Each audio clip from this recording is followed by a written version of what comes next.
Adapted from archaic translation by Robert Chalmers. Jataka number 79. Kharassara-Jātaka. He gave the robbers time. This story was told by the master while at Jetavana monastery, about a certain minister. He, it is said, gained favor to himself with the king. And, after collecting the royal revenue in a border village, secretly arranged with a band of robbers that he would march the men off into the jungle, leaving the village for the rascals to plunder, on condition that they gave him half the loot. Accordingly, at daybreak when the place was left unprotected, down came the robbers, who killed and ate the cattle, looted the village, and were off with their plunder before he came back at evening with his followers. But it was a very short time before his dishonesty leaked out and came to the ears of the king. And the king sent for him, and, as his guilt was manifest, he was degraded and another headman put in his place. Then the king went to the master at Jetavana monastery and told him what had happened. "Sire," said the Lord Buddha, "the man has only shown the same nature now which he explained in past days." Then at the king's request he told this story of the past. Once upon a time when Brahmadatta was reigning in Benares, he appointed a certain minister to be headman of a border village. And everything came to pass as in the above case. Now in those days the bodhisattva was making the round of the border villages in the way of trade, and had taken up his dwelling in that very village. And when the headman was marching his men back at evening with drums and beating, he exclaimed, "This scoundrel, who secretly egged on the robbers to loot the village, has waited till they had made off to the jungle again, and now back he comes with drums and beating, feigning a happy ignorance of anything wrong having happened." And, so saying, he uttered this stanza. He gave the robbers time to drive and kill the cattle, burn the houses, capture folk. And then with drums and beating, home he marched. A son no more, for such a son is dead. In such wise did the bodhisattva condemn the headman. Not long after, the villainy was detected, and the rascal was punished by the king as his wickedness deserved. "This is not the first time, sire," said the king, "that he has been of this nature. He was just the same in past days also." His lesson ended. The master explained the relation and identified the birth by saying, "The headman of today was also the headman of those days, and I myself the wise and good man who recited the stanza." Source: adapted from archaic translation by Robert Chalmers. Jataka number 80. Bhīmasena-Jātaka. You boasted your skill. This story was told by the master while at Jetavana monastery, about a certain braggart among the brethren. Tradition says that he used to gather round him brethren of all ages, and go about deluding everyone with lying boasts about his noble descent. "Ah, brethren," he would say, "there's no family so noble as mine, no lineage so exceptional. I am a scion of the highest of princely lines. No man is my equal in birth or ancestral estate. There is absolutely no end to the gold and silver and other treasures we possess. Our very slaves and menials are fed on rice and meat stews, and are clad in the best Benares cloth, with the choicest Benares perfumes to perfume themselves with. While I, because I have joined the brotherhood, have to content myself with this nasty food and this nasty garb." But another brother, after inquiring into his family estate, exposed to the brethren the emptiness of this posture. So the brethren met in the hall of truth. And talk began as to how that brother, in spite of his vows to leave worldly things and stick only to the exceptional truth, was going about deluding the brethren with his lying boasts. While the fellow's sinfulness was being discussed, the master entered and inquired what their topic was. And they told him, "This is not the first time, brethren," said the master, "that he has gone about boasting. In past days too he went about boasting and deluding people." And so saying, he told this story of the past. Once upon a time when Brahmadatta was reigning in Benares, The bodhisattva was born a Brahmin in a market town in the North Country, and when he was grown up he studied under a teacher of worldwide fame at Taxila. There he learnt the 3 Vedas and the 18 branches of knowledge, and completed his education. And he became known as the sage little bowman. Leaving Taxila, he came to the Andhra country in search of practical experience. Now, it happened that in this birth the bodhisattva was somewhat of a crooked little dwarf. And he thought to himself, if I make my appearance before any king, he's sure to ask what a dwarf like me is good for. Why should I not use a tall broad fellow as my stalking horse and earn my living in the shadow of his more imposing personality? So he took himself to the weaver's quarter, and there watching a huge weaver named Bhīmasena, saluted him, asking the man's name. Bhīmasena is my name, said the weaver. And what makes a fine big man like you work at so sorry a trade? Because I can't get a living any other way. Weave no more, friend. The whole continent can show no such archer as I am. But kings would contempt me because I am a dwarf.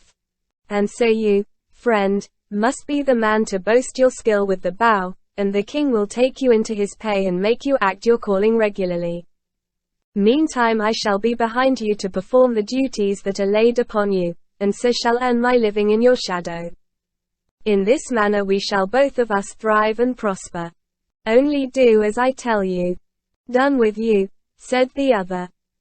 Accordingly, the bodhisattva took the weaver with him to Benares, acting as a little page of the bow, and putting the other in the front.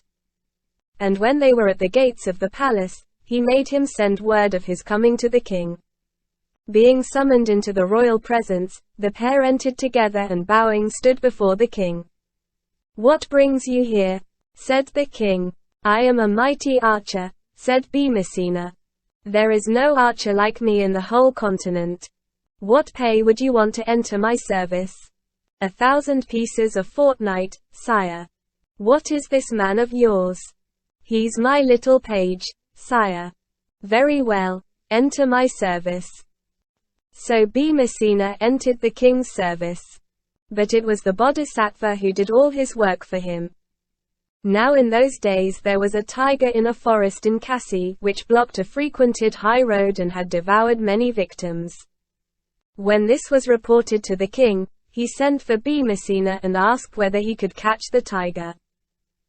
How could I call myself an archer, sire, if I couldn't catch a tiger? The king gave him largesse and sent him on the job. And home to the bodhisattva came Bhīmasena with the news. All right, said the bodhisattva. Away you go, my friend. But are you not coming too? No, I won't go. But I'll tell you a little plan. Please do, my friend. Well, don't you be rash and approach the tiger's lair alone. What you will do is to muster a strong band of countryfolk to march to the spot with 1,000 or 2,000 bows. When you know that the tiger is aroused, you bolt into the thick vegetation and lie down flat on your face. The countryfolk will beat the tiger to death. And as soon as he is quite dead, you bite off a creeper with your teeth, and come near to the dead tiger, trailing the creeper in your hand. At the sight of the dead body of the brute, you will burst out with, "Who has killed the tiger?" I meant to lead it by a creeper, like an ox, to the king, and with this intent had just stepped into the thick vegetation to get a creeper. I must know who killed the tiger before I could get back with my creeper. Then the countryfolk will be very frightened and bribe you heavily not to report him to the king. You will be credited with killing the tiger. And the king too will give you lots of money. Very good, said Bhīmasena. And off he went and killed the tiger just as the bodhisattva had told him. Having thus made the road safe for travelers, back he came with a large following to Benares, and said to the king, "I have killed the tiger, sire. The forest is safe for travelers now." Well pleased, the king loaded him with gifts. Another day, news came that a certain road was infested with a buffalo, and the king sent Bhīmasena to kill it. Following the bodhisattva's directions, he killed the buffalo in the same way as the tiger, and returned to the king, who once more gave him lots of money. He was a great lord now. Intoxicated by his new honors, he treated the bodhisattva with contempt, and contempted to follow his advice, saying, "I can get on without you. Do you think there's no man but yourself?" This and many other harsh things did he say to the bodhisattva. Now, a few days later, a hostile king marched upon Benares and besieged it, sending a message to the king summoning him either to surrender his kingdom or to do battle. And the king of Benares ordered Bhīmasena out to fight him. So Bhīmasena was armed cap-hip high in soldierly fashion and mounted on a war elephant sheathed in complete armor. And the bodhisattva, who was seriously alarmed that Bhīmasena might get killed, armed himself cap-hip high also and seated himself modestly behind Bhīmasena. Surrounded by an army, the elephant passed out of the gates of the city and arrived in the forefront of the battle. At the first notes of the martial drum, Bhīmasena started shaking with fear. "If you fall off now, you'll get killed," said the bodhisattva, and accordingly fastened a cord round him, which he held tight, to prevent him from falling off the elephant. But the sight of the field of battle proved too much for Bhīmasena, and the fear of death was so strong on him that he fouled the elephant's back. "Ah," said the bodhisattva, "the present does not tally with the past. Then you affected the warrior. Now your skill is confined to befouling the elephant you ride on." And so saying, he uttered this stanza. You boasted your skill, and loud was your boast. You swore you would conquer the enemy. But is it consistent, when faced with their army, to unleash your emotion, sir, so? When the bodhisattva had ended these taunts, he said, "But don't you be afraid, my friend. Am not I here to protect you?" Then he made Bhīmasena get off the elephant and asked him to wash himself and go home. "And now to win renown this day," said the bodhisattva, raising his battle cry as he rushed into the fight. Breaking through the king's camp, he dragged the king out and took him alive to Benares. In great joy at his skill, his royal master loaded him with honors, and from that day forward all India was loud with the fame of the sage little bowman. To Bhīmasena he gave largesse, and sent him back to his own home, while he himself excelled in charity and all good works, and at his death passed away to fare according to his deeds. Thus, brethren, said the master, this is not the first time that this brother has been a braggart. He was just the same in past days too. His lesson ended, the master explained the relation and identified the birth by saying, "This braggart brother was the Bhīmasena of those days, and I myself the sage little bowman." Source: adapted from archaic translation by Robert Chalmers. Jataka number 81. Surāpāna-Jātaka. We drank. This story was told by the master about the elder monk Siddhartha, while he was living in the Gosita Park near Kosambi. 4. After spending the rainy season at Shravasti city, the master had come on an alms pilgrimage to a market town named Bhīmasena-Jātaka, where cow herds and goat herds and farmers and travelers respectfully pleaded him not to go down to the mango ferry. For, said they, in the mango ferry, in the property of the naked ascetics, dwells a poisonous and deadly naga, known as the naga of the mango ferry, who might harm the Lord Buddha. Feigning not to hear them, though they repeated their warning thrice, the Lord Buddha held on his way. While the Lord Buddha was living near Bhīmasena-Jātaka in a certain grove there, the elder monk Siddhartha, a servant of the Buddha, who had won such supernatural powers as a worldling can possess, went to the land, piled a couch of leaves at the spot where the Naga king lived, and seated himself down cross-legged on that.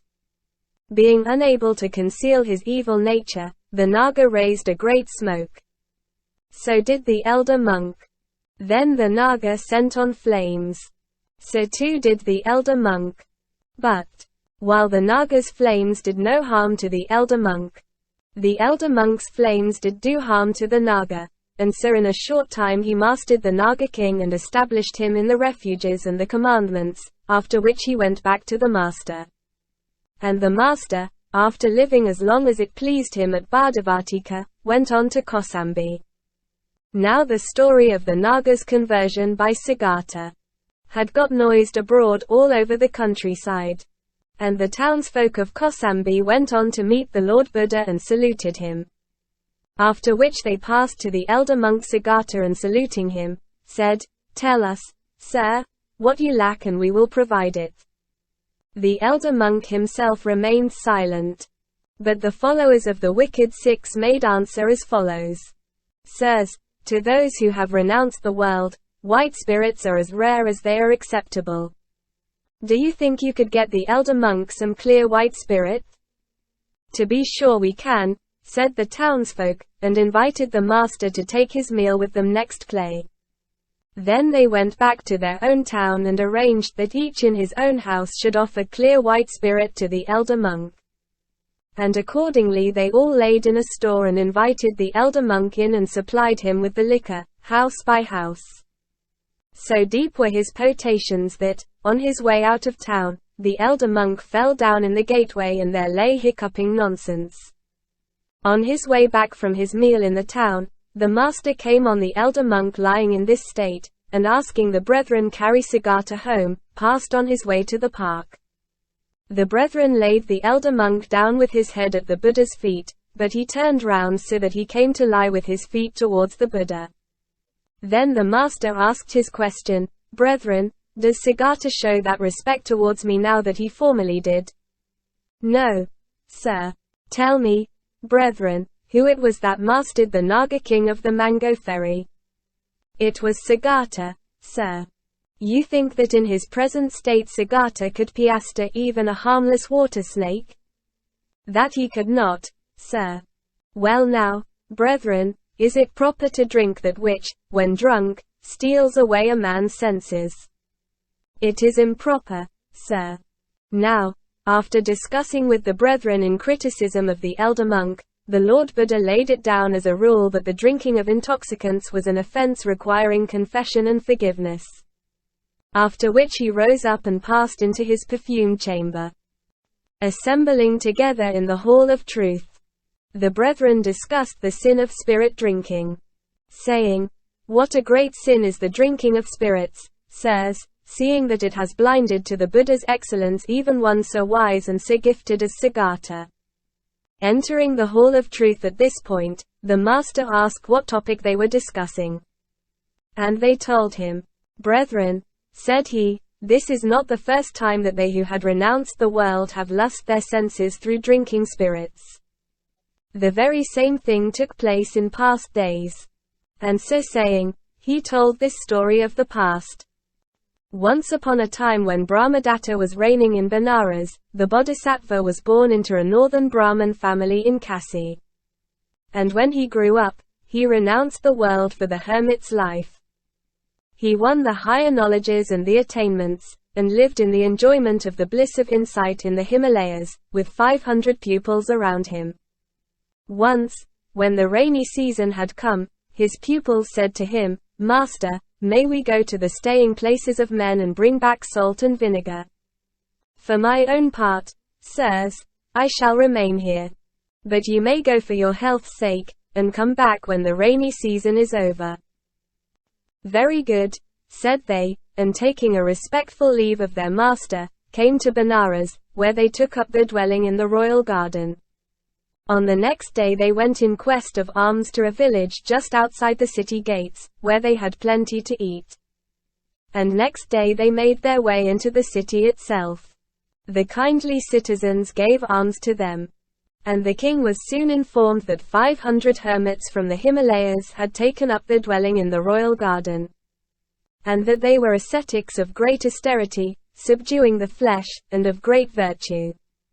Hearing this good character of them, the king went to the garden and graciously made them welcome to stay there for 4 months. They promised that they would, and from then on were fed in the royal palace and lodged in the garden. But one day a drinking festival was held in the city. And the king gave the 500 hermits a large supply of the best spirits, knowing that such things rarely come in the way of those who renounce the world and its vanities. The ascetics drank the liquor and went back to the garden. There, in drunken hilarity, some danced, some sang, while others, wearied of dancing and singing, kicked about their rice hampers and other belongings, after which they lay down to sleep. When they had slept off their drunkenness and awoke to see the traces of their revelry, they wept and mourned, saying, "We have done that which we should not have done. We have done this evil because we are away from our master." Then, they left the garden and returned to the Himalayas. Laying aside their bowls and other belongings, they saluted their master and took their seats. "Well, my sons," said he, "were you comfortable amid the living places of men, and were you spared weary journeys in quest of alms? Did you dwell in unity one with another?" "Yes, master, we were comfortable.